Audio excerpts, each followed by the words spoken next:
Oke, kembali lagi di forum Timnas. Jadi kali ini gue akan membahas review tentang Timnas U19 berhadapan dengan Vietnam. U19 di lanjutan kualifikasi Piala Asia ya yang akan berlangsung tahun depan. Nah, menarik sekali. eh, Dua match sudah kita lalui di fase grup. Ya, ini match ketiga. Match pertama lawan Timor Leste, kita menang 4-0. Lawan Hong Kong kita menang 5-1, dan kali ini kita menghadapi Vietnam ya. Dan sebenarnya kalau kita lihat dari klasemen sebelum pertandingan ini, bahwa Vietnam dan Indonesia berada di peringkat 1 dan 2 dengan selisih gol yang sama, mencetak gol juga jumlahnya sama, kebobolannya pun sama, poinnya pun sama. Jadi bisa dikatakan pertandingan ini bisa dikatakan menjadi penentuan siapa yang akan menjadi juara grup, siapa yang akan menjadi runner up ya.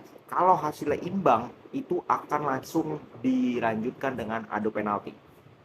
Nah, sebelum gue membahas jalan pertandingan, nanti ini gue akan buat dulu, gue akan rekam langsung setelah babak pertama, nanti gue lanjut lagi setelah babak kedua. Jadi ini gue buat sekarang ini jeda babak babak pertama, jadi gue buatnya per babak jadi lebih fresh, mungkin lebih cepat dalam mengupdate lah ibaratnya. Oke, kita bahas dulu dari starting line up. Ini starting line up yang menurut gue tidak banyak berubah dari dua pertandingan lalu, bahwa Marcelino masih menjadi cadangan, super sub mungkin bagi Sinteyong, karena ya mungkin dia ingin mencoba melihat kekuatan Vietnam, dan mungkin Marcelino masih dalam kendala match fitness ya, dalam tanda kutip mungkin. Maka dari itu masih ada Arkan di tengah, Zidane. Jadi menurut gue di tengah itu Sinteyong kan mainnya dengan 5-5-4-1 ya, seperti biasa 5-2-3, hanya dua gelandang di tengah, itu Zidane dengan Arkan. Di depan Ronaldo, Hoki ya, itu bermain seperti biasa. Jadi ya praktis tidak banyak perubahan, dan ini yang squad ini yang dimainkan juga pada saat kemarin di AFF, di mana kita tidak bisa menjadi juara. Lalu bagaimana jalan pertandingan ini? Menurut gue babak pertama yang sangat seru. Babak pertama yang sangat seru karena dua tim ini berusaha untuk menekan. 15 menit awal gue bisa bilang Indonesia pure menguasai. Mereka mendapatkan beberapa peluang, bahkan peluang emas ya, dari Hoki dan juga Ronaldo di awal-awal, yang sayang sekali tidak bisa menjadi gol. Ya, Hoki juga dapat peluang kedua bahkan lewat headingnya, di mana itu benar-benar sudah di depan gawang, tapi kembali lagi finishingnya masih menjadi masalah. Ya, 15 menit setelah itu, 20 menit ke atas, Vietnam mulai mengimbangi, mulai juga menguasai, mulai juga melakukan tekanan-tekanan. Ya, walaupun tidak mendapatkan peluang yang benar-benar berbahaya, namun kita bisa melihat bahwa Vietnam ini juga bisa keluar. Ya, Vietnam juga ketika Indonesia menguasai bola, membuild up bola dari belakang, mereka melakukan press. Ya, jadi gue lihat kedua tim ini bermain dengan intensitas yang sangat-sangat tinggi. Sangat-sangat tinggi di babak pertama. At least itu membuat kita sebagai penonton seru nontonnya, tentu saja. Menarik sekali menontonnya. Ya, dan gue bisa bilang bahwa kekurangan dari timnas Indonesia di pertandingan ini di babak pertama bisa gue katakan adalah end passing, passing akhir dari para pemain. Masih banyak salah passing, misunderstanding, ya, eksekusinya gagal, itu masih sering dilakukan oleh timnas kita. Ya, ini menjadi PR. Di babak kedua nanti gue pengen lihat, mungkin Marcelino akan langsung main. Ya, mungkin Marcelino akan dimasukkan. Nah, ini gue harap bisa menambah kreativitas dan juga menambah faktor yang tadi kurang, yaitu end passing. Karena ini penting. Ya, dan memang kalau kita lihat, kalau gue berani bilang bahwa babak pertama ini Indonesia lebih unggul daripada Vietnam kan. Tapi kita juga bisa berkaca juga dari kompetisi sebelumnya AFF, bahwa kita tidak bisa menang lawan Vietnam.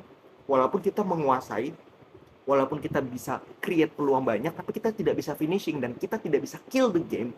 Apa yang terjadi? Kita gagal menjadi juara. Jadi jangan meremehkan, uh, ibaratnya ya udah kita incer imbang lah, adu penalti, uh, hoki-hokian. Kalau menang, kalau kalah, lalu nanti menjadi runner up ya runner up, lalu ketemunya nanti juara grup dan akhirnya tidak lolos, kan kita juga yang rugi. Dalam arti kita punya kesempatan untuk bisa nih menjadi juara grup dengan memenangkan pertandingan kali ini. Dan di babak pertama mereka sudah buktikan bahwa mereka lebih unggul daripada Vietnam dari segi penguasaan bola, dari segi create peluang, dari segi mendapatkan peluang. Ya, mereka harus tunjukkan nanti di babak kedua. Dan gua takutnya dari kedua tim ya ini, ketika lu bermain dengan high high intensity dan lu masih muda, memang ngebu-gebu. Kelihatan Vietnam pun banyak sekali melakukan pelanggaran-pelanggaran yang cenderung kasar. Ya beruntung timnas kita tidak terprovokasi dengan begitu kuat ya.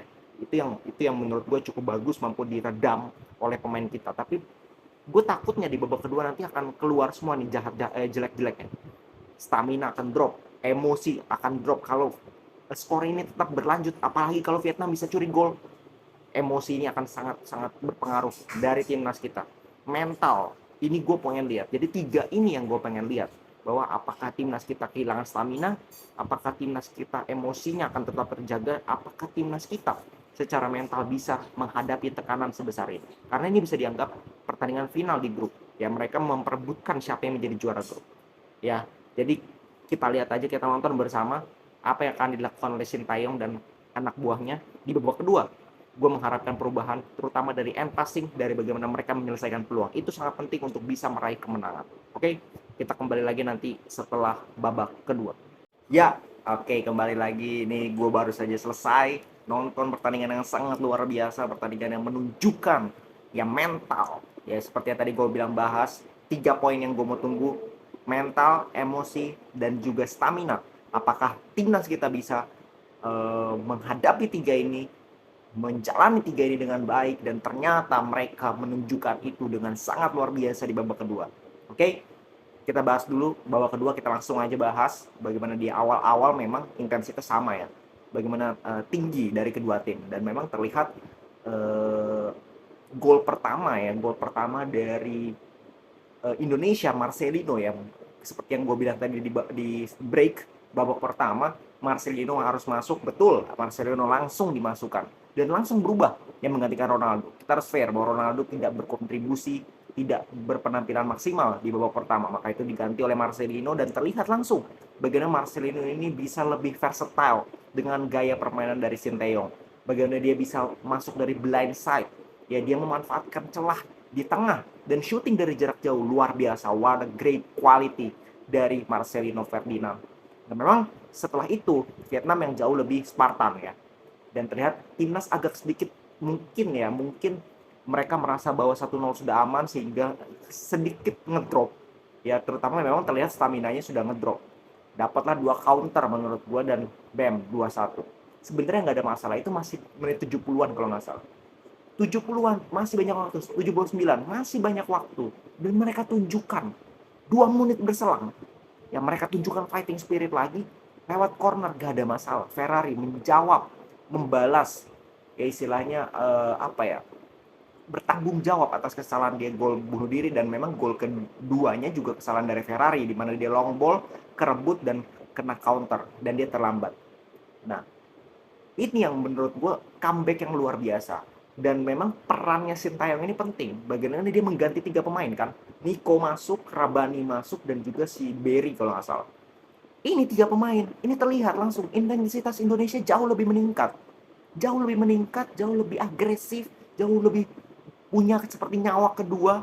Dan itu dengan sangat luar biasa mereka mampu membuktikan kepada kita semua bahwa mental mereka sudah punya.